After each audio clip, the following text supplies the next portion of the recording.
चलो देखो इधर एफ डैश एक्स आपको दिया है, एफ डैश एक्स फाइंड करेंगे तो first function into differentiation of second function, तो 3 इंटू एक्स माइनस 3 का whole square plus second function that is x minus 3 का whole cube into differentiation of first function, तो 3 into x plus 1 का whole square. ठीक है, आपका ये F dash आ गया, तो एफ डैश एक्स को अगर हम और सॉल्व कर ले तो हमें कॉमन मिल रहा है 3 इंटू एक्स प्लस 1 का whole square into x minus 3 का whole square.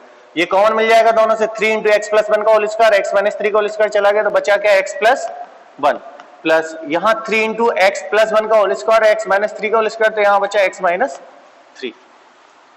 3 into x plus 1 का whole square into x minus 3 का होल स्क्वायर, यहां देख लो आपका क्या बच रहा है 2x और माइनस 2, अगेन 2 कॉमन मिल रहा है, 2 कॉमन मिल रहा है, 3 2 जा 6 एक्स प्लस 1 का whole square into x minus 3 का whole square into x minus 1। ठीक है, ये आ गया आपका एफ डैश एक्स। अब हमें इसे क्या करना है, आपको इंटरवल निकालना है, तो एफ डैश एक्स को क्या रखोगे, 0 के इक्वल रखेंगे, तो 0 के इक्वल रखेंगे तो हो जाएगा 6 इंटू एक्स प्लस 1 का whole square into x minus 3 का whole square into x minus 1 is equal to 0। अब देखो आपके पास ऑलरेडी फैक्टर एक ये है, एक ये है, एक ये है, तो आपके इंटरवल्स क्या मिल जाएंगे, यहां से निकलेगा -1, यहां से मिलेगा 3 और यहां से मिलेगा 1। अब सिंपली वही हो गया, नंबर लाइन पे एक वैल्यू है -1, एक है 1, एक है 3, तो आपके पास एक इंटरवल, 2 इंटरवल, 3 इंटरवल, 4 इंटरवल, तो इंटरवल आ गया -∞ टू -1, नेक्स्ट आ गया -1 से 1, फिर मिलेगा 1, 3 और अगेन 3, अंजलि अब इसके आगे मेरे ख्याल से सॉल्व हो जाएगा, इंटरवल बना दी, आपको चेक करना है बस कौन किसका मतलब किसमें इंक्रीजिंग डिक्रीजिंग चेक करना है। ठीक है, हो जाएगा बेटा। चलो नेक्स्ट क्वेश्चन पूछो।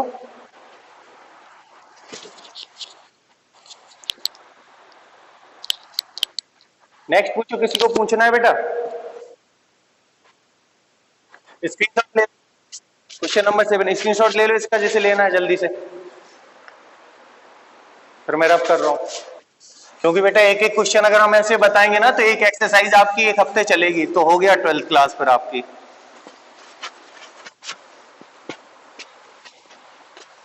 चलो क्वेश्चन नंबर 7 देखो जरा, 7 में दिया है y is equal to log of 1 plus x minus 2x upon 2 plus x, x is greater than -1 is an increasing function for all x throughout its domain. आपको prove करना है कि ये इंक्रीजिंग होगा थ्रू आउट इट्स डोमेन। चलो देख लेते हैं, तो सिंपल सी बात है, y डैश निकालना होगा, तो y डैश log x का क्या होता है 1/1 प्लस एक्स, और 1 प्लस एक्स का 1 हो जाएगा, यहां जाओ डिवीजन रूल लगेगा, second function into differentiation of first function, इसका डिफरेंशिएशन 2 हो जाएगा,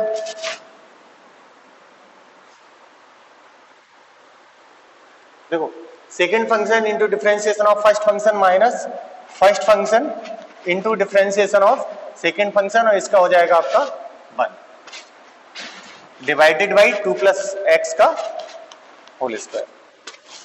आपको इसमें इंटरवल नहीं बताना है, इसमें केवल ये बताना है, प्रूव करना है कि इंक्रीजिंग है through out it's x, means x कोई भी आप रखोगे ये इंक्रीजिंग ही रहेगा। ठीक है, 1/1 प्लस एक्स माइनस, यहां सॉल्व कर लो जरा, क्या आ जाएगा 4 plus 2x minus 2x divide by 2 plus x का होल स्क्वायर, 2x से 2x कैंसिल हो गया, क्या आया 1/1 plus x minus 4/2 plus x का होल स्क्वायर।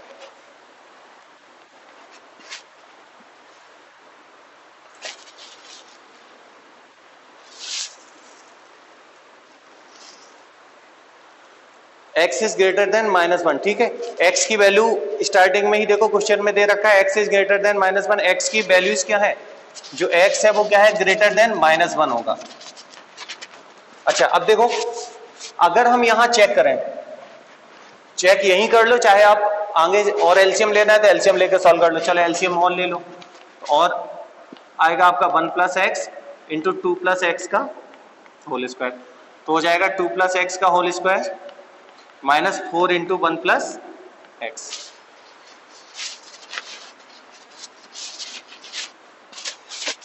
और सॉल्व कर रहे थे, y dash is equal to 2 plus x का होल स्क्वायर होगा 4 प्लस 2 2 जा 4x plus x square, a plus b का होल स्क्वायर मैंने ओपन कर दिया, माइनस का 4 और माइनस का 4x डिवाइडेड बाई क्या आएगा 1 plus x into 2 plus x का होल स्क्वायर। ठीक है, अब देखो 4 से 4 कैंसिल हुआ, 4x से 4x कैंसिल हुआ, तो हमें y डैश क्या मिल गया, y डैश मिल गया आपको x square upon 1 plus x into 2 plus x का होल स्क्वायर। अब देखो x क्या था आपका, ग्रेटर देन -1 था, ग्रेटर देन -1 का मतलब ये -1 के बाद की वैल्यू लेनी है, मींस -1 से बड़ी वैल्यू 0.9 इस टाइप से 0। ठीक है, -1 से बड़ी वैल्यू लेनी है, -1 ये हुआ, ये 0 1 2, तो इस साइड जो वैल्यूज है, इस साइड जो वैल्यूज होंगी वो वैल्यूज हमें इंक्लूड करनी है। ठीक है, मींस ये कह रहा है कि x belongs in -1 to infinity. ठीक है, -1 टू इंफिनिटी है। अब जरा वैल्यू रखते हैं। ठीक है, अगर हम -1 रखते हैं, ध्यान से देखना, -1 वैसे इंक्लूडेड है नहीं क्योंकि यहाँ इक्वल का साइन नहीं लगा है, लेकिन अगर हम -1 रखते हैं तो क्या होगा, ये 0 हो जाएगा, अपॉन में 0 आएगा, नॉट डिफाइंड हो जाएगा फंक्शन। क्या हो जाएगा फंक्शन आपका क्या हो जाएगा, नॉट डिफाइंड हो जाएगा। ठीक है, अच्छा अब -1 से बड़ी वैल्यू मान लीजिए हम 0 रखते हैं, तो 0 प्लस 1 1 हुआ, 0 प्लस 2 2 हुआ, और 0 का स्क्वायर 0, दैट मींस ये क्या हुआ 0 हो गया। y डैश क्या हुआ, 0 पे 0 हो रहा है, लेकिन जब 0 से बड़ी वैल्यू 1 2 3 कुछ भी रखेंगे तो ये वैल्यू क्या कभी नेगेटिव होगी, नहीं होगी। ये होल स्क्वायर है, ये भी नेगेटिव नहीं होगा, और यहां जो हम x की वैल्यू रख रहे हैं वो -1 से बड़ी रख रहे हैं, तो ये भी हमेशा पॉजिटिव देगा कि नहीं देगा। तो हम लास्ट में एक कंक्लूजन डाल देंगे, y dash is always greater than और इक्वल टू 0, ग्रेटर और equal to 0 for x is greater than -1। जब x -1 से बड़ा है तो y dash is always greater और इक्वल टू 0, और मैंने लिखा था जब डैश मतलब सिंगल डेरिवेटिव ग्रेटर और इक्वल टू 0 हो तो क्या होता है, केवल इंक्रीजिंग होता है, स्ट्रिक्टली इंक्रीजिंग नहीं होता है। इसीलिए क्वेश्चन में आपसे इंक्रीजिंग प्रूव करने के लिए बोला है, स्ट्रिक्टली इंक्रीजिंग करने के लिए नहीं बोला है। सो y विल बी इंक्रीजिंग, कैसा हो जाएगा, इंक्रीजिंग फंक्शन हो जाएगा। क्लियर है बेटा, दरबेन क्लियर है।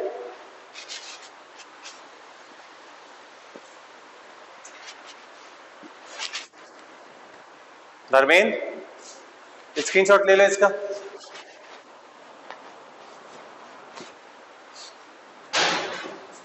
नेक्स्ट क्वेश्चन पूछना है किसी को, और कोई पूछते जाओ जल्दी जल्दी।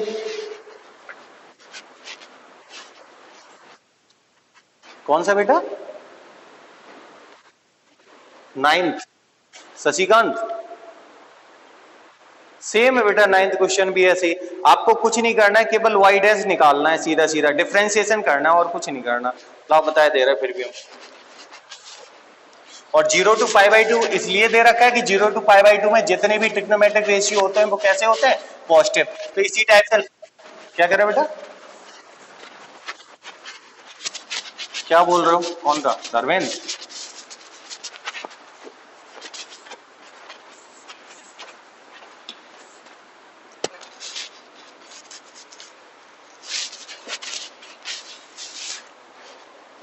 नाइन्थ क्वेश्चन देखो, 9th क्वेश्चन में दिया है y is equal to 4 sin theta upon 2 plus cos theta minus theta. अच्छा बोला किसके लिए है, व्हेन इंक्रीजिंग फंक्शन, जब इंक्रीजिंग है कब, theta in the 0 to π/2, 0 to π/2 में आपको प्रूव करना है कि इंक्रीजिंग है। चलो देख लेते हैं। y डैश क्या होगा, second function 2 cos theta into differentiation of first function, तो साइन थीटा का कॉस थीटा 4 cos थीटा हो गया, माइनस फर्स्ट फंक्शन तो 4 sin theta into differentiation of first second function, तो 2 का हो गया 1, cos थीटा का हो गया minus sin theta, and divided by 2 plus cos theta का होल स्क्वायर। ठीक है, नाउ माइनस थीटा, ये तो माइनस एक्स का डिफरेंशिएशन क्या होता है, एक्स का डिफरेंशिएशन कितना, -1 होता है। ऐसे ही यहां माइनस थीटा का डिफरेंशिएशन कितना होगा, माइनस का 1। तो y dash is equal to कितना हो रहा, देख लो जरा, 4 2 8 cos theta plus 4 cos square theta, यहां minus minus plus 4 sine square theta divided by 2 plus cos theta का whole square minus 1 Y dash. यहां आ जाओ। अब देखो यहां अगर हम 4 कॉमन ले लें तो sign square theta plus cos square theta 1 हो जाएगा, तो यहां 4 बचेगा केवल। तो आपका आ गया 8 cos theta plus 4 divided by 2 plus cos theta का होल स्क्वायर और माइनस 1। अगर हम इसको और सॉल्व करते हैं तो y dash is equal to 4 common ले लो, 4 कॉमन लिया, क्या बचा 2 cos theta plus 1 divided by 2 plus cos theta का होल स्क्वायर माइनस 1। यहां आ जाओ। वाई डैश कितना आ गया, y dash is equal to 4, जो लिखा है मैं वही लिख रहा हूं, 2 cos theta plus 1 upon 2 cos theta 2 plus cos theta का होल स्क्वायर माइनस 1। अच्छा अब जरा ध्यान से देखो, बिल्कुल ध्यान से देखते जाना आप लोग। जो एक थीटा है, थीटा किस में बिलोंग कर रहा है, थीटा बिलोंग्स इन 0 टू π/2, ठीक है, 0 टू π/2। अच्छा अब हम बेस्ट केस और वर्स्ट केस दोनों चेक करेंगे। ये किस क्वाड्रेंट की बात हो रही है, फर्स्ट क्वाड्रेंट की बात हो रही। तो जो cos थीटा होता है, यहां केवल एक ही यूज हुआ है cos थीटा। cos थीटा क्या होता है, -1 से लेके 1 तक लाई करता है। अगर आपको पता हो cos थीटा की वैल्यू 11th में पढ़ाई थी, -1 से लेके 1 तक लाई करती है, ठीक है। cos थीटा किसमें, -1 सबसे लीस्ट वैल्यू होती है और मैक्सिमम वैल्यू कितनी होती है, 1 होती है। अच्छा एक चीज अब माइंड में रखना कि जो ये वाला फंक्शन है, ये फंक्शन हमें क्या प्रूव करना है, ग्रेटर और इक्वल टू 0। ये वाला फंक्शन आपको क्या करना है, ग्रेटर देन 0 या ग्रेटर और इक्वल टू 0 प्रूव करना है। अगर ये ग्रेटर और इक्वल टू 0 हो जाएगा तो हम कह देंगे ये क्या है, इंक्रीजिंग फंक्शन है, ठीक है। अब देखो करना क्या है आपको, आप इसमें सीधा सीधा चेक करोगे तो 0 टू π/2 जो लिमिट दी है, क्या दी है आपको, 0 टू π/2 दी है। और cos की जो लिमिट होती है -1 सबसे लीस्ट होती है और मैक्सिमम वैल्यू कितनी होती है, 1 होती है। अब थीटा अगर हम 0 से π/2 की बात करें तो 0 टू π/2 का मतलब हुआ किस क्वाड्रेंट की बात कर रहा है वो, फर्स्ट क्वाड्रेंट। और फर्स्ट क्वाड्रेंट में क्या कभी cos नेगेटिव होता है, मींस इस रेंज में क्या कभी cos की वैल्यू नेगेटिव हो पाएगी, कभी नेगेटिव नहीं हो पाएगी। दैट मींस ऑलवेज पॉजिटिव रहेगी। तो पॉजिटिव वैल्यू के लिए क्या है, 0 से 1। जो cos थीटा होगा वो ग्रेटर और इक्वल टू 0 से लेसर और इक्वल टू 1 पे लाई करेगा, फर्स्ट क्वाड्रेंट पे करेगा या नहीं करेगा। तो cos थीटा 0 से लेकर 1 तक लाई करेगा, किस क्वाड्रेंट के लिए, फर्स्ट क्वाड्रेंट, मींस 0 टू π/2। अब देखो सबसे छोटी वैल्यू रख के हम देखते हैं, क्योंकि हमें चेक करना है। तो सबसे छोटी वैल्यू कौन सी है, 0, रख लो 0।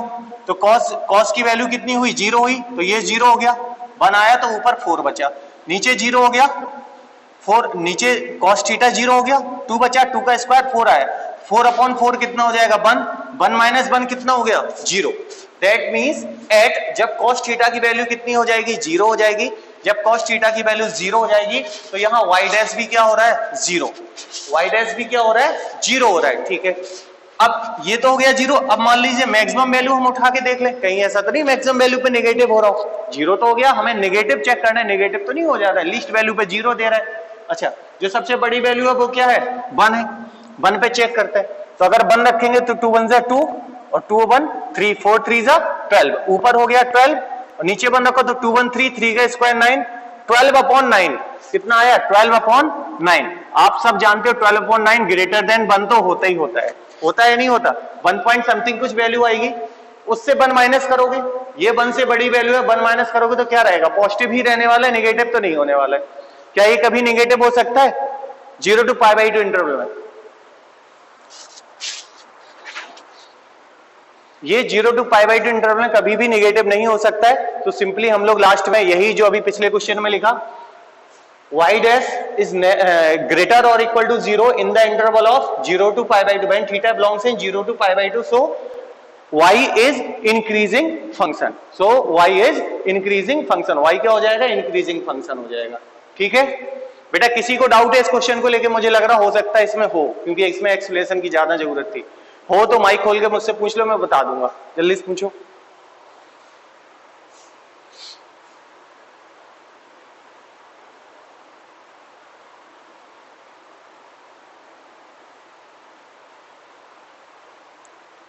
किसी को कोई दिक्कत हो पूछ लो बेटा, नहीं है तो मैं रब करके आगे मूव कर रहा हूं,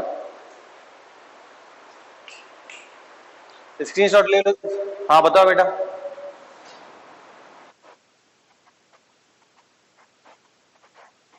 अंजलि बोल रहे हो? हाँ बताओ बेटा क्या कह रहे हो आप? वाई डैश कॉस थीटा की वैल्यू, क्योंकि बेटा फर्स्ट क्वाड्रेंट में जो सबसे छोटी वैल्यू कॉस थीटा की हो सकती है वो कितनी हो सकती है? 0, और मैक्सिमम हो सकती है 1, क्योंकि नेगेटिव होगा नहीं फर्स्ट क्वाड्रेंट में, तो हमने 0 से 1 तक की वैल्यू इंक्लूड कर ली। अब हम 0 रख के चेक करेंगे। अब बताओ आप क्या कह रहे हो? आ गया ना? तो वो 0 हो जाएगा उस केस में। जब 1 रखेंगे तो 12/9 - 1 होगा, तब भी पॉजिटिव ही होगा। ठीक है, मींस पूरी हमने 0 से लेके 1 तक की चेक कर ली वैल्यू, उसके लिए वो क्या हो रहा है? पॉजिटिव हो रहा है। ठीक है, और किसी को कोई दिक्कत बेटा इस क्वेश्चन में?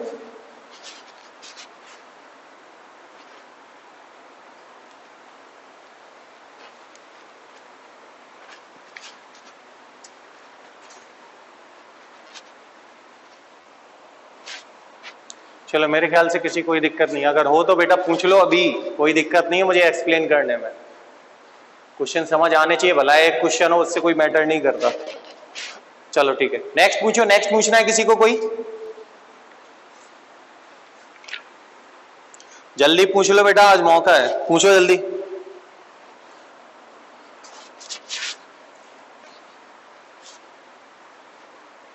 चलो नहीं पूछना तो फिर मैं अगली एक्सरसाइज के कुछ कंसेप्ट बता दे रहा हूं।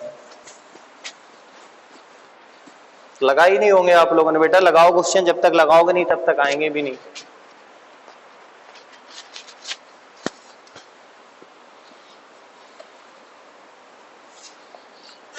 चलो मैं कुछ नेक्स्ट एक्सरसाइज के लिए जो है आपकी टेंजेंट एंड नॉर्मल की इक्वेशंस वगैरह है, ठीक है, तो उसके लिए कुछ समझ लो चीजें। जो स्लोप होती है, जो आपने अभी 11th क्लास में, जिसके पास 11th की बुक रखी है वो 11th की बुक से स्ट्रेट लाइन वाला जो चैप्टर था उसके फॉर्मूले लर्न कर लेना। उसके फॉर्मूलेस का बहुत ज्यादा यूज होने वाला है इसमें। ठीक है, स्लोप सबको पता है, ये आपका एक्स एक्सिस हो गया, ये आपका वाई एक्सिस हो गया। स्लोप क्या होता? Tangent of the angle made by the line with the positive direction of X axis. ये जो होता है इसका टेन थीटा ही क्या कहलाती है? स्लोप कहलाती है। क्या कहलाती है? स्लोप कहलाती है। Means positive direction of X axis में, positive direction of X axis के साथ लाइन जो एंगल बनाती है उसका tangent means tan theta of that angle will called the slope of the line. ठीक है, स्लोप कहलाता है। ठीक है, अब स्लोप ये तो हो गया आपका ज्योमेट्रिकल व्यू कि हमें एंगल से निकाल लिया। एक स्लोप होती है आपकी dy ओवर dx। जैसे आपको इक्वेशन दी है y equal to 3x plus 2, तो इसकी स्लोप कितनी हो जाएगी? इसको डिफरेंशिएट कर दो उठा के, तो dy over dx is equal to 3। That means 3 आपकी क्या हो गई? स्लोप हो गई। 3 आपकी क्या हो गई? स्लोप कहलाएगी। ठीक है, तो ये dy dx equal to 3, that is also called your slope. ठीक है, तो स्लोप क्या हो जाएगी? dy over dx। If lines are parallel,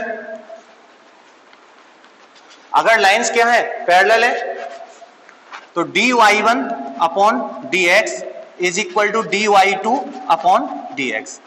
ये ऐसे भी कह सकते हो m1 is equal to m2। आपको पता है 11th क्लास में जो m1 m2 चल रहा था वो क्या थी? स्लोप थी। m1 is equal to m2।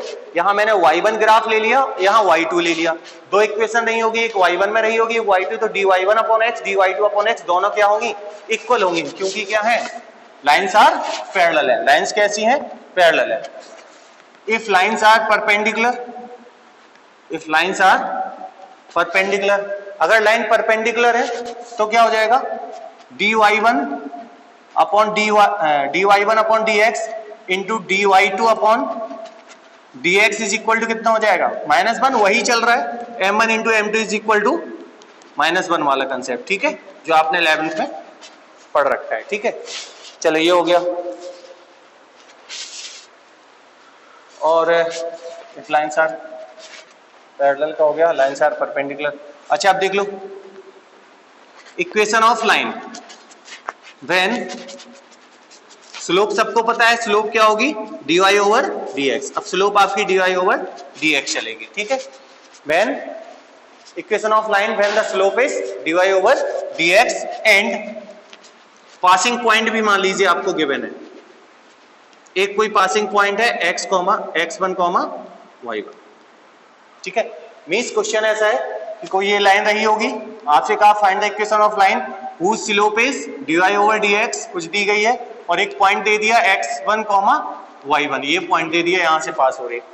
तो जो वहां स्लोप और पॉइंट फॉर्म होती थी ना, जो वहां स्लोप और पॉइंट फॉर्म थी वही यहां सेम है, तो क्या हो जाएगा y minus y1 is equal to m into x minus x1 होता था, m की जगह क्या आ जाएगा dy over dx into x minus x1, ठीक है। कुछ अलग नहीं है, वही चल रहा है सब, ठीक है। चलो किसी को डाउट हो इन सबको लेके तो बताओ जल्दी से, माइक खोल लो बेटा सब लोग, यहीं तक रखते हैं आज, ठीक है। इसी पे थोड़ा डिस्कशन करे ले रहे।